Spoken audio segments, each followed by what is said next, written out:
대한민국에는 생각보다 더 불편한 사실이 있습니다. 부동산 카르텔 공화국. 세계의 모든 나라가 겪고 있는 자산 불평등이지만 대한민국은 극도의 자산 불평등, 특히 세습성이 강한 부동산 자산 중심의 불평등을 겪고 있다는 사실입니다.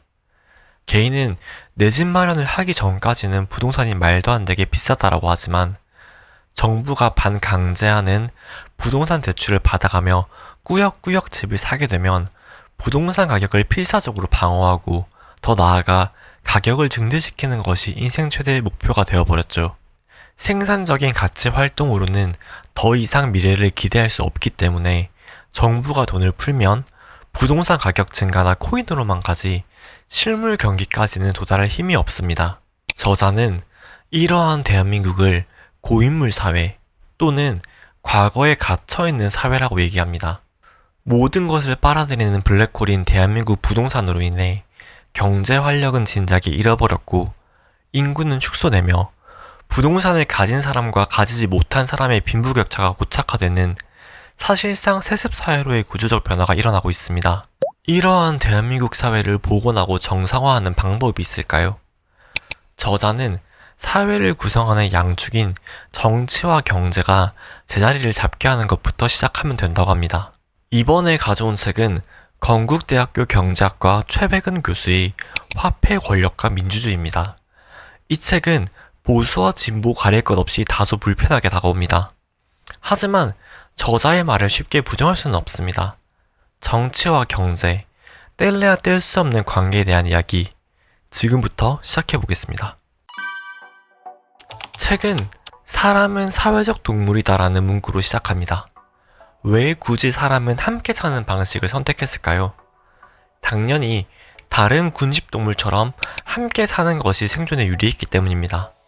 하지만 다른 동물과는 달리 사람은 자유의지를 가지고 생존에 필요한 것들을 스스로 만드는, 즉 생산 능력을 가지고 있다는 것이 차이점이라고 볼 수 있습니다. 그렇기 때문에 사람이 만든 모든 생산물, 하다못해 쌀 한 톨까지도 사회적 활동과 유산으로 만들어졌기에 사람이 만든 모든 생산물은 사회적 생산물이라고 봐야 한다는 것이죠. 모든 생산물이 사회적 생산물이다 보니 이러한 배분 역시 사회 몫과 개인 몫으로 나눠지게 되는 것입니다. 그리고 여기서 사회 전체 생산물 중 사회 몫을 얼마나 배분하고 어떻게 사용할 것인가 등을 결정하는 것이 정치의 영역입니다. 현대 사회의 사회적 생산물은 화폐 가치로 재구성되기에 결국 정치는 돈의 배분에 집중될 수밖에 없습니다. 돈을 자본주의 원리로 시장에 의해 배분할지, 혹은 민주주의 원리로 사회 공동체의 존속을 위해 배분할지, 견제와 균형을 절묘하게 맞춰가는 과정이 정치인 것이죠. 대한민국은 1993년 2월 박정희 전두환 군부 독재의 반복을 청산하고자 한 김영삼 정부, 이른바 문민정부의 출범 이후 많은 것이 바뀌었습니다. 공권력으로 포장한 물리력에 의한 지배에서 법에 의한 지배로, 정부 주도의 경제개발 방식에서 시장 주도의 경제개발 방식으로, 시장과 자본에 대한 정부의 통제가 크게 약화되면서 권력은 정치에서 시장으로 이동하게 되었고, 자연스레 사회적 자산의 성격을 가졌던 재벌 기업은 재벌 총수의 사유물이 되었습니다. 특히 김영삼 정부는 민주화를 이뤘고 경제 규모도 커졌으니 시장을 개방하고 선진국에 들어갈 때가 되었다고 판단했습니다. 그래서 당시 선진국 클럽이라는 인식을 가졌던 OECD 가입을 추진하면서 정부는 선진국 진입이라는 정치적 홍보 효과를 누리고 재벌은 해외 자본 유치로 자금 조달 비용을 낮출 수 있을 것이라고 생각했습니다. 이러한 셈법 속에 대한민국은 29번째 OECD 회원국이 되었습니다.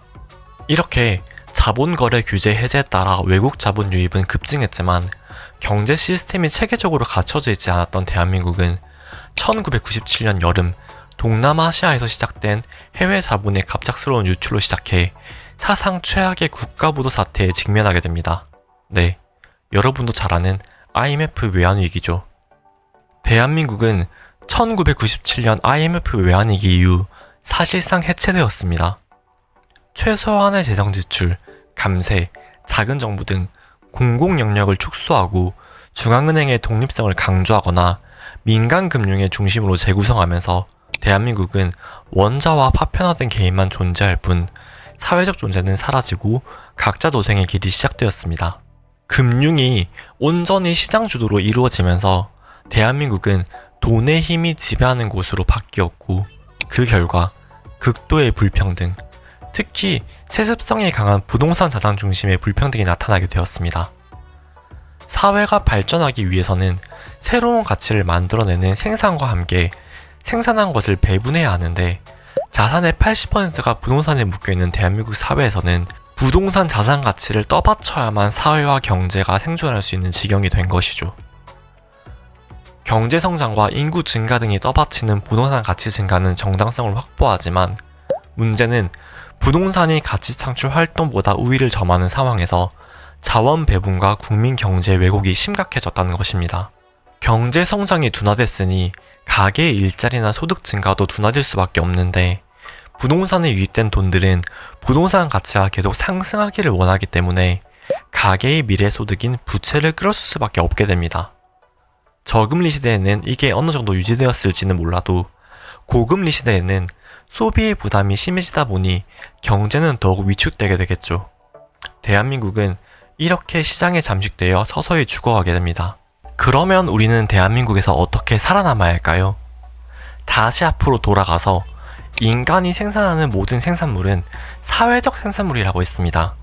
그렇기에 함께 생산한 사회적 생산물 중 일부를 모든 국민이 분배받고 모든 국민의 생명과 재산이 보호받으며 나아가 사회적 생산을 증진할 필요가 있습니다.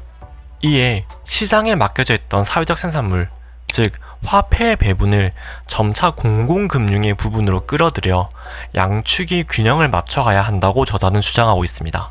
저자의 주장은 존 스튜어트 밀의 인용으로 대변됩니다.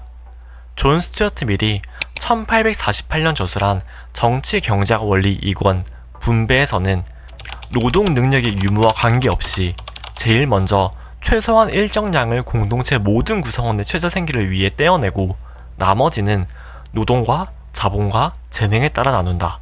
생산 활동에 기여한 모든 국민은 최저 생계의 소득을 배분받을 권리를 갖는 것, 사회소득과 사회금융의 회복으로 대한민국의 최소한의 활력을 불어넣는 것, 이 모든 것이 정치에 달려있으며 정치에 대한 국민의 관심과 참여가 의무이자 권리인 이유입니다. 우리의 삶을 결정하기 때문입니다. 구체적으로 사회목과 개인몫의 배분에서 균형을 만들며 사회를 복원하고 정상화하는 데 관심을 가져야 한다는 것이죠. 만약 정치에 대해 외면을 하게 되면 결국 우리는 비용 청구서를 받게 될 것입니다. 소비, 투자, 수출, 소득 등이 마이너스 행진을 하는 가운데 2023년의 스태그플레이션은 조만간 디플레이션으로 전환될 가능성이 커지고 있습니다. 사회 몫의 배분이 매우 취약한 대한민국에서 디플레이션을 맞이하게 된다면 국민의 경제적 삶은 더욱 피폐해질 것입니다. 우리는 적극적인 정치에 참여를 통해 극심한 불평등을 완화하고 을과 을이 싸우는 야만 사회가 아닌 함께 더불어 사는 진짜 사회, 정치가 살아나고 민주주의가 활력을 찾아 함께 살아가는 사회의 복원뿐만 아니라 국민이 진짜 주인인 나라 만들기에 출발 계기가 될 수 있다고 저자는 강조합니다. 이 영상이 여러분에게 도움이 되셨다면 구독과 좋아요 부탁드립니다. 다음 영상에서 뵙겠습니다.